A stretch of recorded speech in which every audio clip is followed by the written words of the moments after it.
సువార్త ఎందుకు ప్రకటింపబడుతుందంటే మీరు విని మీ హృదయంలో మార్పు రావాలి. ఎవరిది? జనాలందరిది.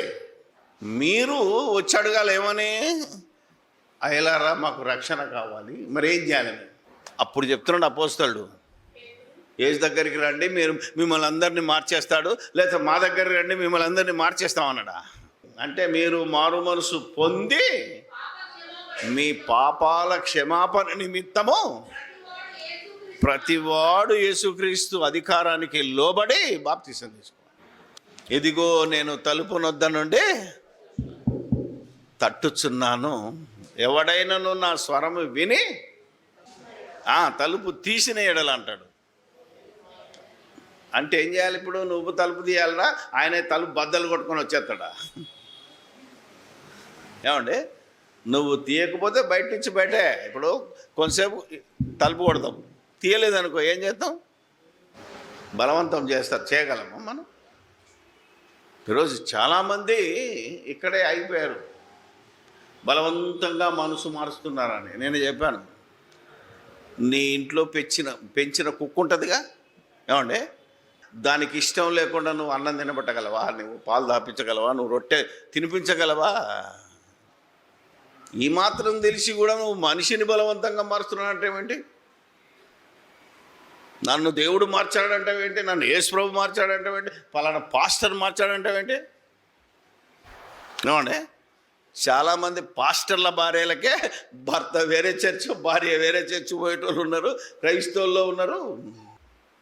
ఒక భార్యనే నువ్వు మార్చలేవు, ఆమె ఇష్టానికి వ్యతిరేకంగా నువ్వు పని చేయలేవు. ఈరోజు ఎవరినో బలవంతంగా మారుస్తున్నాడు, ఎవరినో మార్చాను అని చెప్తున్నాడంటే వీడు పనికి మాలినోడు అని అర్థం.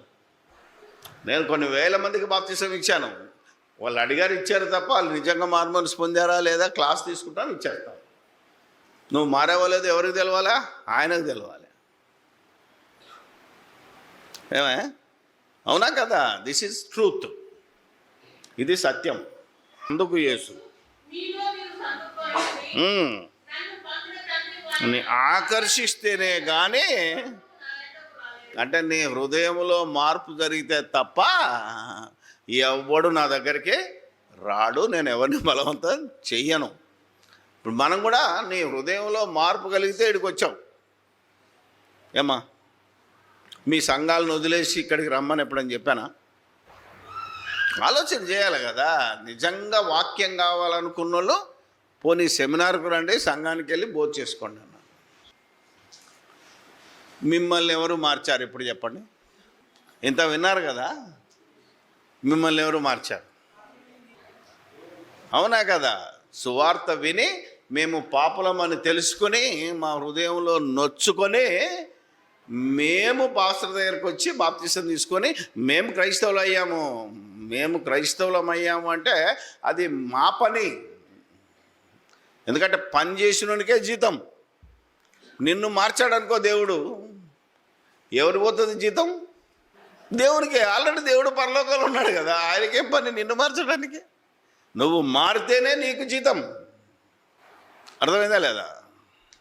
నేను పెద్ద, మీ అందరికీ తెలుసు కదా, దేవుడు లేడని వాదించున్నాను. ఎందుకంటే నా ప్రశ్నలకు సమాధానం దొరకలేదు.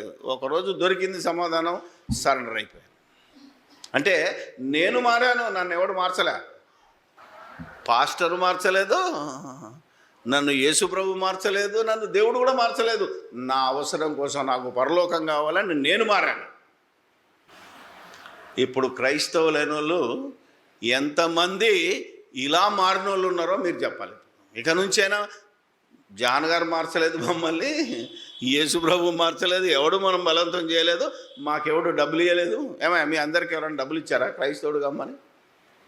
ఏమా దేవునికి ఏమైనా డబ్బు ఇచ్చానా? నేను బాప్తిసం ఇచ్చే ముందు బాప్తిసం ఇచ్చి అడుగుతాను కదా, ఏమని? ఈ బాప్తిస్వానికి ఎవడైనా నిన్ను బలవంతం అడిగానా లేదా? అవునా? నీ సొంతంగా నిర్ణయించుకున్నావా, బలవంతంగా వచ్చావా? వచ్చిన తర్వాత ఎవడైనా చెడగొడితే మళ్ళీ చెడిపోతావా అని కూడా అడుగుతాను నేను. చెడిపోతే కూడా నీదే, నా చేతుల్లో ఏం లేదు. వాక్య ప్రకారంగా బ్రతికితే యేసు ప్రభు అంటాడు, ఎస్ ఈడు నా మెంబరే, నా చర్చ్ మెంబరు, తీసుకో డాడీ అని చెప్తాడు ఆయన. అది ఆయన దగ్గర ఉన్న నేనే ద్వారమును అన్నాడు చూసావా, నేనే ప్రధాన యాజకుని అన్నాడు కదా, ఈయన టిక్ పెట్టాలి. అంటే ఇప్పుడు మీరు అర్థం చేసుకోవాలి ఏంటంటే, బయట ఎవరికైనా నువ్వు చెప్పాల్సింది ఏంటంటే, మమ్మల్ని ఎవడు బలవంతం పెట్టలేదు, మా ప్రభు అసలే బలవంతం చేయలేదు, మేం మారాం, సువార్త విన్నాం, అవునా కదా, మా హృదయంలో నొచ్చుకున్నాం, మేము పాపులమని తెలుసుకొని మా పాపాలకు క్షమాపణ కావాలని మారు మనసు పొంది మేమే అడిగి బాప్తిసం తీసుకున్నాం.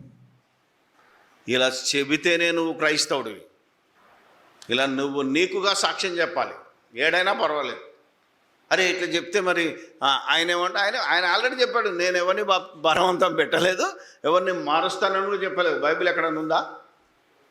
మీకు మారు మనసు కలుగుగాక ఉందా? ఒక్క రెఫరెన్స్ చూపించండి చూద్దాం. ఎక్కడ చూసినా ఏముంటుందంటే, మీరు మారు మనసు.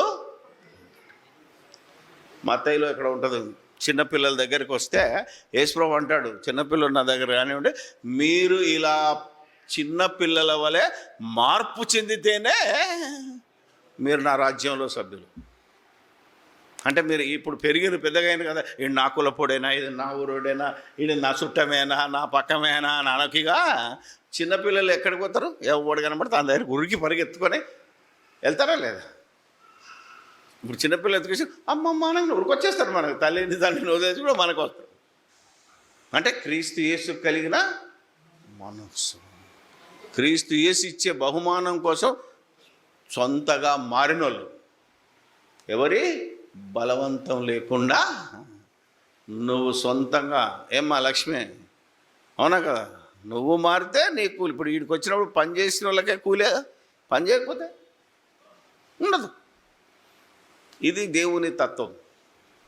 కాబట్టి క్రైస్తవులమైన మనల్ని ఎవ్వరూ మార్చలేదు, మనమే మారాం. అర్థమైందా? ఎవరిని మార్చే శక్తి ఎదుటి మనిషికి లేదు. పాస్టర్ అంటున్నావు 1,00,000 మందిని మార్చాడన్నావు, నీ భార్యను మార్చావా, నీ పిల్లల్ని మార్చావా అంటే అంటాడు. అవునా కదా? ఆలోచించాలి మనం. నీ భర్తను మార్చగలిగినా నేనెందుకు మారుస్తాను? అవునా కదా? ఏమా అయ్యగారు, మా ఆయన వాక్యానికి రాడు, కొంచెం ప్రార్థన చేయండి. ప్రార్థన చేస్తే రాడాడు. నీ ప్రవర్తన వలన మారి, ఓహో యేసుక్రీస్తు యొక్క ఇంత మంచి క్యారెక్టరా అని నీ ప్రవర్తన చూసి నీ భర్త చర్చికి వస్తాడు.